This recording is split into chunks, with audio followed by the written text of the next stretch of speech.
Welcome to this special episode of the Collaborative Canvas. Today, we're spotlighting a conversation that stemmed from one of the most timely and talked about session at the Asia Research Media Breakfast Seminar. A deep dive into how AI is set to transform the research and insights industry overall. Joining me is Piers, Managing Director at BDRC Asia and a key voice behind the study presented at the seminar. This research goes beyond trends to explore the true opportunities, limitations, and implications of the AI for researchers, agencies, and clients alike. From redefining the role of human insights to the strategic repositioning of agencies in an AI-powered world, this episode explores the bigger picture of what next of our industry. So stay tuned as we just begin with introducing Piers Lee. Welcome, Piers. Hello there. Hi. Piers, the audience wanted to know, about this study, about research media, about you. So how about we start with your introduction? Okay, well, I'm Piers Lee. I'm the Managing Director of BDRC Asia in Singapore. We're part of the BVA BDRC group headquartered in the UK and France. So I've had a pretty long career starting in the UK, but I moved to Asia in 2000 and I've held senior management roles at companies like Synovate, Cadence, and founded BDRC in 2011. And I've also been on the editorial team of Asia Research Media, which is the trade publication for the market research industry in Asia. And that's been around since 2005. So it's actually celebrating its 20th year this year. Thank you so much, Piers. That's good to know. Let's set the table first. Understanding, what ignited the thought of doing this study, and then what was the core objective behind conducting such a research with identifying AI as an impact? Yes, I mean it's kind of interesting how the industry has evolved, and also what Asia Research Media has been covering over the last 20 years. So we saw how the panel business had become so important, and with online panel companies becoming sponsors and supporters of Asia Research Media, from about 10, 15 years ago, and more recently the industry is evolving such that AI are now becoming important stakeholders in the industry. So, there's been a lot discussed about AI over the last 2-3 years, and that's accelerating. So when you're going to industry events, a lot of the presentations and papers are about AI and its applications. But I think so much was being talked about in terms of applications and benefits, but no one really kind of stood back to look at what's what we described as the bigger picture, and that was the theme of the breakfast seminar last week, was what's really going to be the overall impact of AI on the market research industry. How is it going to change the supply side of the business? And that required us not just looking at the benefits of AI, but the drawbacks and limitations of AI. So therefore, we would get a better understanding of the role of the human researcher going forward. Now, in tandem with that, we also looked at AI applications in other industries to give us a kind of, I guess, a sense of how advanced AI is in the research industry as compared to other industries. So we did some research, for example, in areas where AI is also being adopted, human resources, a lot of applications there. So I conducted some interviews with HR directors, and even in the production and manufacturing industries, AI has its applications. But it was pretty evident from our own research that the consumer insight industry is adopting AI much faster than most other industries. So I think there was something that I referenced as well in the seminar, that a study was conducted in the US in 2024 that found that only 5% of businesses are using AI in their products and services, although there's a lot more informal use of AI within corporations. About a third of individuals are saying that they're using AI in their jobs. Now, within our survey, so we conducted a survey end of last year, we found that the majority of research companies are already using AI. But we also found that it's still quite informal use. So a lot of individual researchers are using AI as they wish, without much oversight. So that's something that we highlighted as a potential concern. So that was the basis of doing the study last year, for which we had reported on. So, we can go into various areas in that research as we proceed with this interview. So, yeah. What else? You mentioned that you mentioned that the AI usage has been very informal. Considering AI is a bigger word in terms of, when we talk about AI by and large, whether it is you're just knowing about the data, the insights, or we see, the chat GPTs of the world. Research aspect within AI has its own values. And when you say informal, I'm believing that people probably sticking themselves to just design the questionnaire, or is it more about getting a deeper insight? So what are those key insights that you actually looked into and you found through the surveys, and how it is relevant for every stakeholders from the research side of the business? Okay, well, what we found is currently the majority of researchers are using AI in desk research, such as scanning of findings across different sources, automated transcription of focus groups and interviews, brainstorming using AI to generate ideas, and automated insights, such as highlighting important findings from a transcript. So more than 50% of researchers are currently using those applications. The secondary applications, which sort of between 20 to 50% included research design, so using AI to assist in questionnaire design or guide generation, AI probing tools and surveys, sentiment analysis, and AI quality checks and surveys. And then tertiary applications, which was less than 20% current usage, included predictive modeling, development of stimulus, for greater image prompts, chatbot moderators, analytical applications using historic data to forecast, and competitive intelligence. What we also asked is what people expect to use in the future, and the four biggest growth areas where currently usage is less than 50% include the AI quality checks on surveys, sentiment analysis, analytical applications, including using historical data to forecast, and competitive intelligence. So there's room to grow AI applications. And also there's a very wide range of products being used in the market. So we record from just over, I think,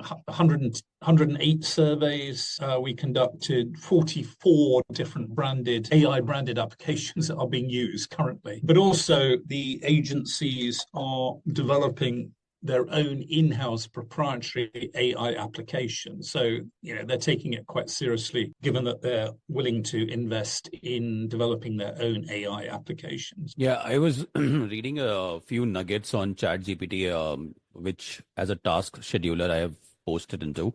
Ipsos is doing it. Nielsen is also working on it. And I met a few folks during my conference last month in Singapore. So a lot of people are using synthetic data as another opportunity. Do you think other than what you actually mentioned, there are opportunities as well? And then I'm sure there are certain limitations as well, where AI is demonstrating certain most transformative potential into the market research. What limitations or concerns do you think should be mindful in the adoption services increases? Oh, well, there are a lot. Again, I mean, this is based on our survey. We did ask about what do you think are the main drawbacks, but I don't know. I don't know whether you want to talk about the advantages first before we talk about the disadvantages, because Sure. the we don't want to be too downbeat about AI. We need to be Yeah. aware of its limitations. But I don't know whether you want to talk about the perceived upsides first. Yes, let's do that. Based on our survey, the primary benefits, certainly by the leading benefit by a considerable margin, is just helping the researcher be more efficient and just get things done faster, which includes faster ideation, analysis, and reporting. So 83% of researchers said that was one of the benefits from we had a list of 12 benefits. We asked them to select their top five. 83% put that in their top five. There will be, second one was reduced costs to doing research. I mean, not just greater efficiency, but you mentioned synthetic data. About half of the companies we surveyed have started using synthetic data, although just starting out. Now, our survey wasn't limited to just Asia, but we did get some responses from Western markets. And notably, the use of synthetic data is much higher in Western markets than in Asian markets. I think it's like 70% versus 30%, respectively. And that could be either because of availability, far more data being available in Western markets. But there's also the issue about acceptance of synthetic data within client organizations. So, that there is still an acceptance issue to overcome. Other benefits, including obtaining more value from existing research. So just being able to sweat existing data better. Improving the quality of research via creative inputs to the research using AI, better quality control of the survey, as well as making the surveys more engaging and interesting. And then the other areas include reducing human researcher bias so that the AI itself would reduce some of the inherent biases that creep into research through human researchers. That's not to say that that there's bias issues with AI as well, which we can come on to. And then generally enhancing profiling, predictive analysis, and even extending the services of the research vendor, for example, in creative development of campaigns, so that they could almost become, creative agencies being an extension of their research services. And also analysis of niche audiences that are hard to reach, also, as well as synthetic data, using synthetic data for that purpose of synthetic boosts. So those were the range of benefits that the stakeholders talked about. Yeah. And but there are probably as many perceived limitations and drawbacks as well. Yeah, considering that 70% of the data lies in the Western markets, and it is easier to do anything there versus APAC. So I think the first limitation within our region, within APAC, I see that data limitation is in itself a bigger issue. If I really have to work on creating digital twins as my core business, I may not have data enough to do that. I probably have to collect that data, to understand that data, and then train the model to do the synthetic data. Or that's what we were talking about yesterday with Frank as well, that creating emotional intelligence is not an easy task anymore here in the APAC region, whereas I think there's tons of data available in the Western market. So what other limitations that as you identified in your research that could hamper the AI increments? Okay, well, the leading concern is the decline in critical thinking and creativity, insofar as if the human researcher is using AI as a tool, then that tool, and they're using similar tools, and the outputs become standardized. There is there's three primary drawbacks. So that's the leading one. The other leading drawbacks include AI hallucinations, so grammatical or logical incorrect responses. And I can actually give examples of that because when I did this research, we did the quant survey. We also started with some depth interviews, 12 depth interviews across a range of stakeholders. And I used ChatGPT and Perplexity to then analyze those findings to synthesize those qualitative findings. And I did it myself, and I could actually identify the areas where there were some, well, maybe hallucination is maybe a strong term, but it might be a generalization and lack of fidelity. And I can give specific examples of that maybe a bit later after I go through all the other drawbacks. Which the other leading drawback was risk and ethical considerations in the use of AI, particularly the lack of transparency and accountability. So it's basically because it's a black box output, you can't, it's not really clear maybe how the findings have been derived. The other drawbacks are many. I think some of them relate to the primary drawback of declining critical thinking, which could result in poor long-term strategic thinking, lacking the foresight, and the research staff not being trained on the principles of market research, based essentially being that the AI would become a shortcut, so they wouldn't need to know the principles. There's also the issues of cultural insensitivity. For example, AI not accounting for cultural and language differences, particularly if it's trained more on Western data. And then biases such as perpetuating existing biases present in historical data, which is, again, like the inverse of lacking the foresight, if it's the analysis essentially taken from historical data. The others are more kind of structural, I guess, in terms of the drawbacks. Clients might set unrealistic expectations from their vendors from AI, believing that maybe AI can do everything. So clients would expect vendors to be able to do everything.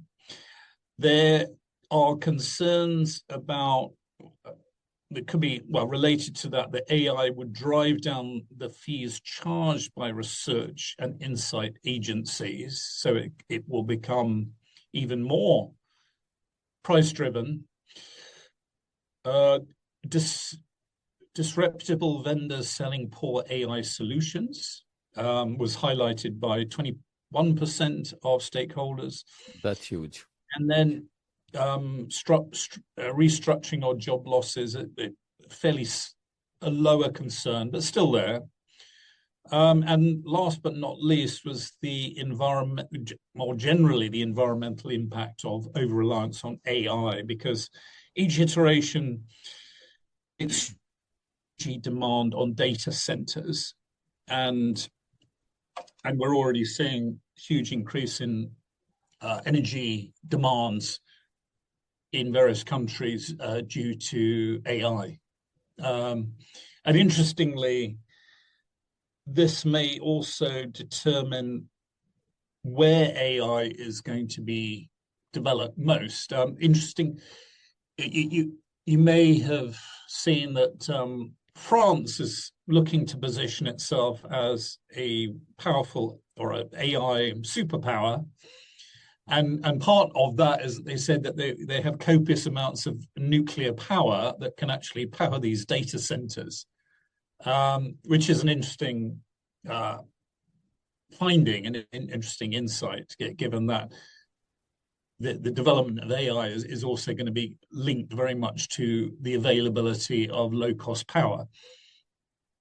So those are the range of disadvantages. But when we look at the pros and cons, we can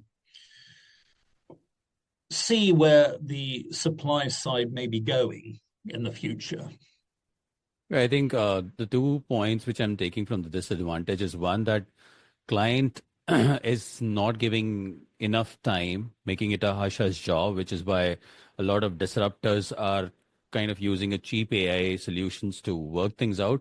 Of course, I mean, I think over a period of time we can overcome those, but the major issue that I see here is from the disadvantages that you mentioned, that the skill set is still weak. People are not going through their fundamental uh, knowledge, and they're relying on AI very heavily. So if I consider that, the role of human researchers, will that evolve over a period of time? And if so, what skills do they need? If you have studied that through the research and you have given your advice, what skills do they need essentially going forward from here on? Well, it's going to be down to the individual companies to determine whether they still have to teach their staff the principles of market research and the principles of sampling and design, etc. But I think that the AI will change the structure of the agencies into leaner models. So the greater efficiency, the greater efficiencies that will come from AI will mean there may be fewer project managers.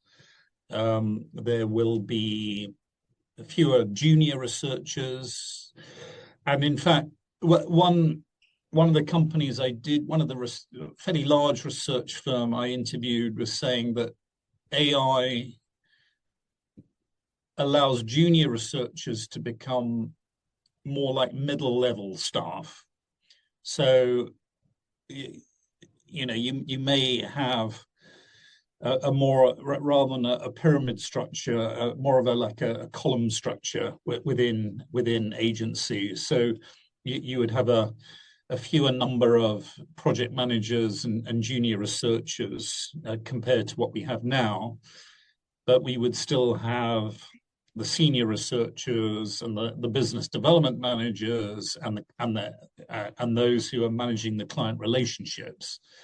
So it's not going to change, at least in the short term. It shouldn't change the agency significantly, but it could result in a slimming down of those agencies. But really, a lot of this has been happening since 2015, I would say, the last 10 years, where with panel and self-serve tools, that have been around for a much longer time, a lot of the research has been insourced to client organizations. So agencies had to slim down because of that. And then AI will just be the next stage of that. There would be probably more insourcing still because of AI, but it's not going to remove the role of the market research agency, at least not in the short to medium term, I don't think. In fact, that's a good point, Piers. Last 15 years, a lot of research has been in-house. People are using less of the agencies, and considering they're actually slimming it down, and now the AI evolution is taking its shape. So do you think now, rather than, agency being called a data provider, they should talk about being more like a strategic advisor?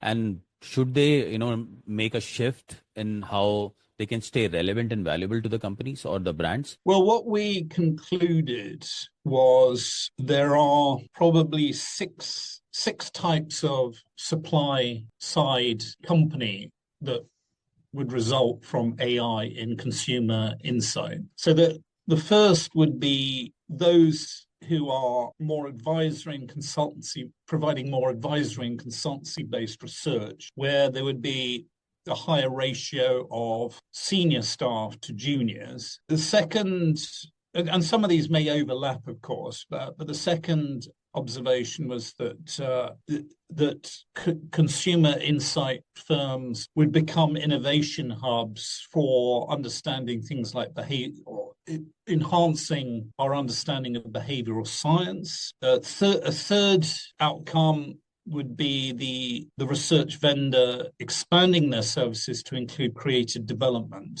that would blend traditional research with creative and strategic offerings. The fourth might be where vendors will specialize in AI for specific applications like advertising research, media research, or shopper insight. The fifth would be that the vendor acts almost like the consultant. This area is where the vendor would become a consultant to the client on the role of AI, that is, updating them on the developments of AI in research space and supporting the client on compliance and corporate guidelines.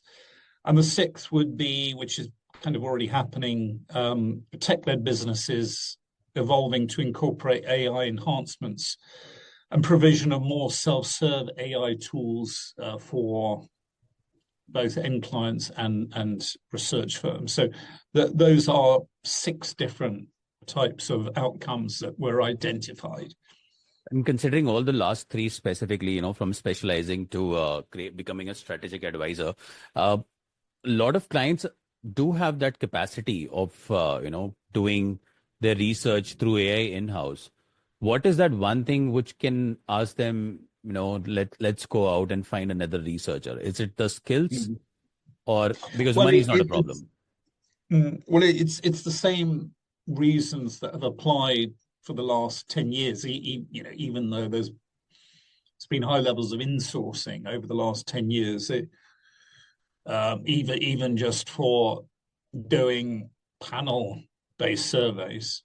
So the arguments for outsourcing will still apply, and that is access to a much wider range of talent and skills that you don't have from your own internal departments.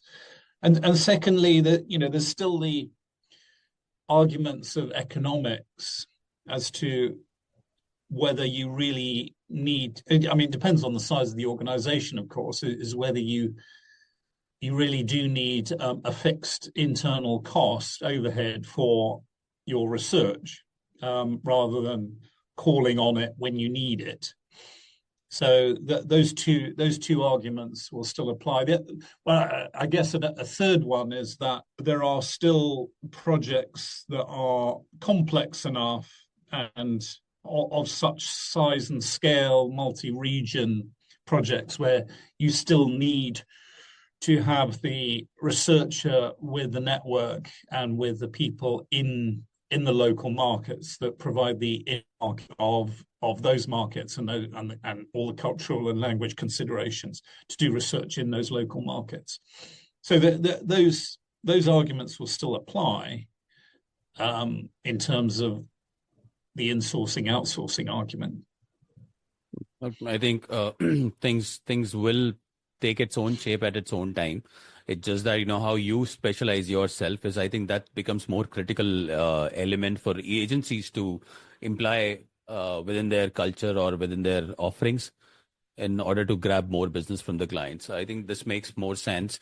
One quick question, Piers. Considering that you've done this study overall, what do you see as a future outlook and the responsibilities that AI integration brings along to the research table, and how the industry is balancing around it? Well, it'll probably be similar to some other industries, and that is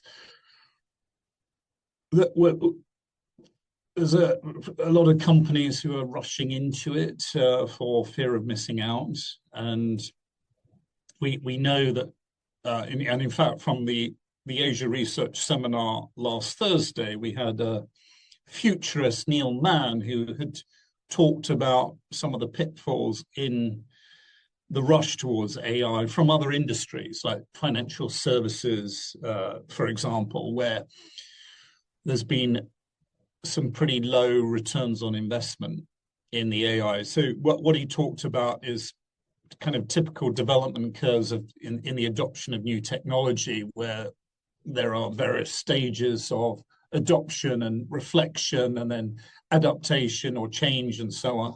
So I think the research industry will do the same thing. There's a bit of a rush. There'll probably be a period of reflection. There will probably be some notable errors, if not disasters, from incorrect use of AI, and then we will kind of find the right balance. I mean, if you take synthetic data, for example, that some report that by 2030, synthetic data may account for 50% of all data. We will have to see, but the other implication is that there could become more of a premium on real data as a result. So there might be more of a premium on qualitative research going forward. Still a bit hard to say, but these are some of the potential outcomes. Nice. I think this study is definitely an eye opener. I love every bit of it. I mean, the research that you guys done, the up to the outlook that we are presenting off to the table.